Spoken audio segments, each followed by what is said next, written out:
hate to break it to you, I think that we've just got a very, very selfish culture of women. And to any women out there that say I have internalized misogyny or anything like that, that would require that I have a problem with women worldwide. I do not have a problem with women worldwide. I have a problem with Western women. And if you think that I'm just like making this up out of nowhere, reflect on the fact that there are Western men that are flying out east to find wives.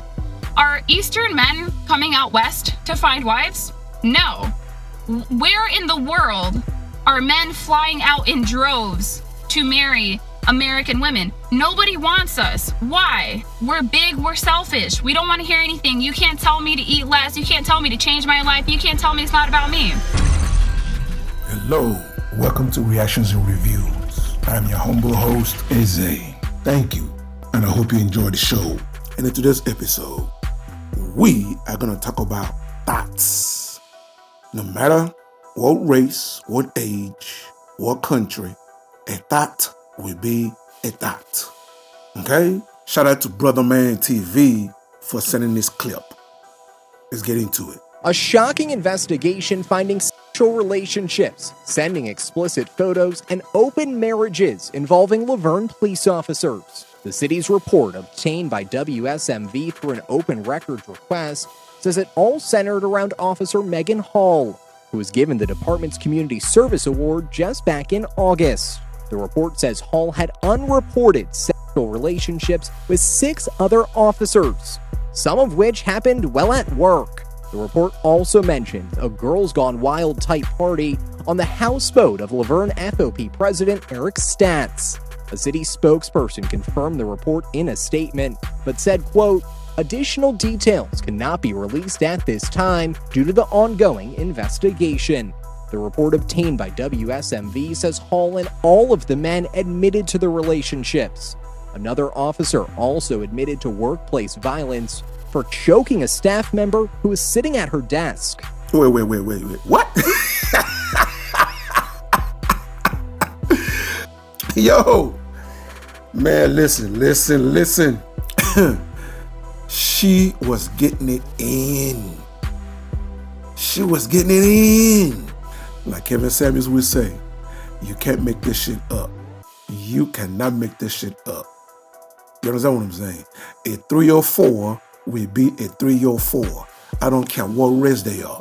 No matter what environment you place her in, her true colors will one day show.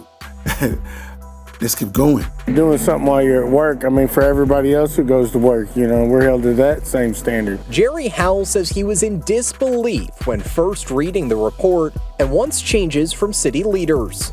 The investigation says Mayor Jason Cole got the first tip about the relationships. It's just bad. It's like a stain, I guess. We requested an interview with Mayor Cole, but was told he was not willing to talk on camera. Instead, he released a statement saying in part, "We will be retraining all of our employees in the rules, regulations, and expectations set forth by city leadership." It'll be a wake-up call for Laverne, but also a wake-up call for our police department to take care of themselves. The sexual revolution from the get-go had downsides for women.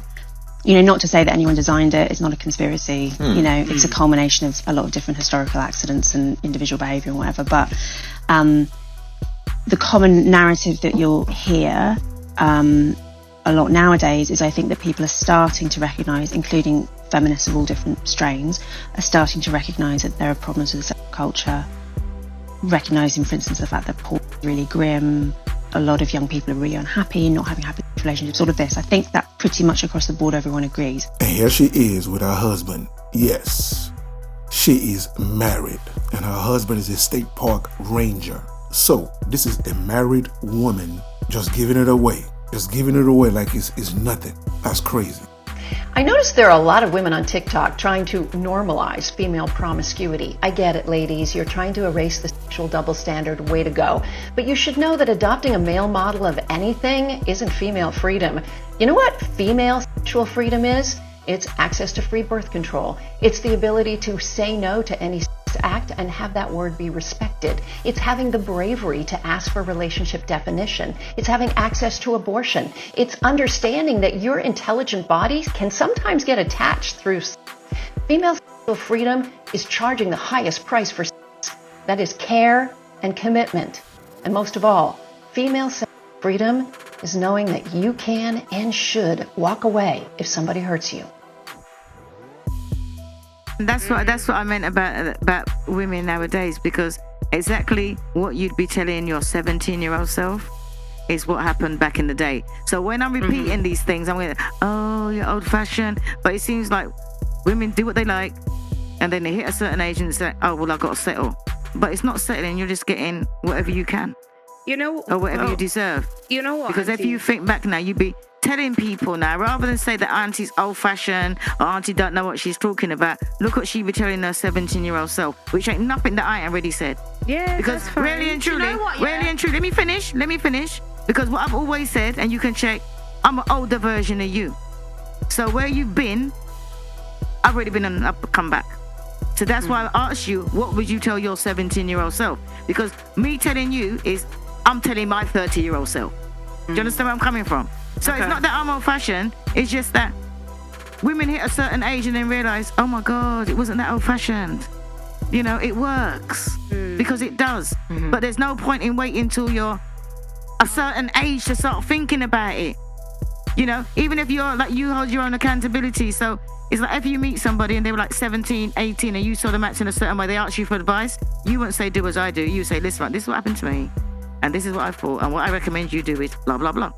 Am I right or am I wrong? If they ask you for your advice. No, I totally get what you're saying. Like, I totally agree with that. I think that no matter what you decide to do, you have to accept whatever repercussions come behind that. So any advice that I give to anybody is do what you want, but just know there are repercussions, good, bad, or indifferent, that are going to come behind it. So if you saw this lady at the post office, if she was standing behind you at the post office, you would see her as an innocent person, just going about her business.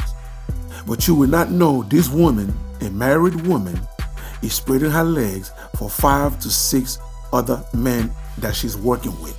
Now, all of them are fired. All of them are humiliated. All for what? Quick sex. This liberation nonsense led by feminism is destroying America. It's destroying American family. This does not exist in other countries because other countries still believe in traditional life, traditional marriages. That will wrap it up for today's episode. And thank you for joining me. So please leave a comment below. If you agree, if you disagree, it doesn't matter. Leave the comment below. And also, you tell me what you want me to cover. You tell me what you want me to discuss and what you want me to react to. Okay? And that's it, ladies and gentlemen. Thank you so much for joining me. And I'll see you on the next episode. Please don't forget to subscribe. Let's rebuild the Black nuclear family. It is needed. Okay? God bless.